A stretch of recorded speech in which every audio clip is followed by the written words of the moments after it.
Hello friends, my name is Captain Nilesh Kaval and today we are going to talk about basics of navigational watchkeeping. We're going to talk about our good old friend the lookout. In today's modern era of EGDIS and automation, our old friend lookout has taken a back seat in a mariner's mind.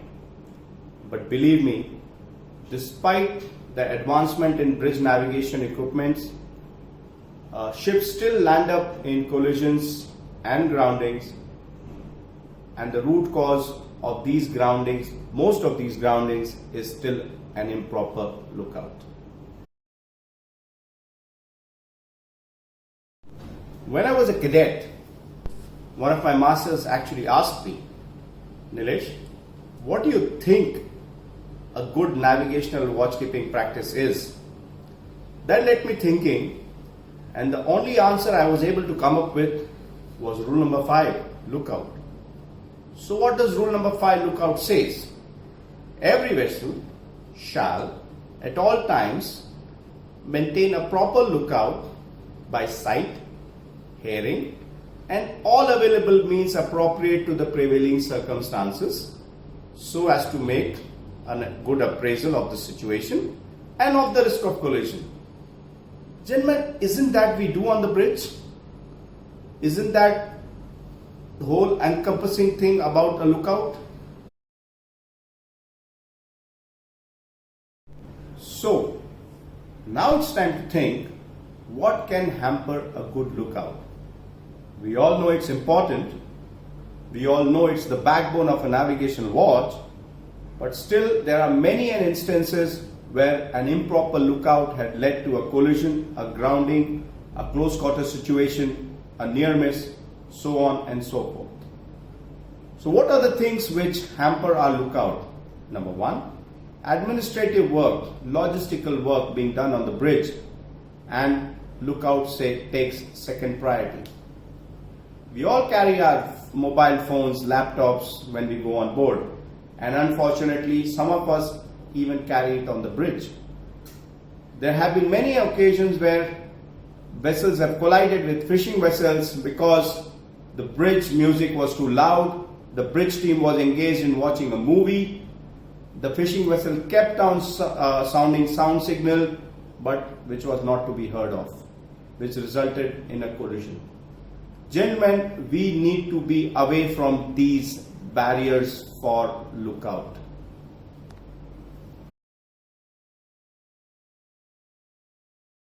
So let's break this lookout into small pieces.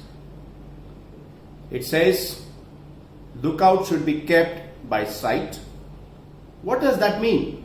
Sight means you stand up on the bridge, do a 360-degree scan with your eyes, probably use a binocular as well, to know what's happening around you. Gentlemen, this 360 view is a very important aspect of lookout. Many a times it has happened, people are so concentrated in front in the V that they actually fail to see a vessel coming from behind. They fail to see a fishing vessel above the beam. So sight is very important. 360-degree view is very important. The second, sound. Keep the bridge wing doors open. Why do you do that? So that you can hear the sound of any passing vessel, the sound signal of any passing vessel. Keep your VHF volumes up. Adjust the squelch so that you can remove the chatter and listen to the most important things. That's sound. All available means appropriate to the prevailing circumstances. What is that? Your radar. Keep a lookout through your radar for things which you cannot see from the eye. Your ARPA. Acquire the targets which are there on your radar so as to find out which is dangerous for you, which is not. Right? Your echo sounder will let you know whether the course you are following is correct or not, whether the underground soundings which you are expecting is you are getting there or not, right? So all these other bridge equipments make all available means, and you should use them appropriately.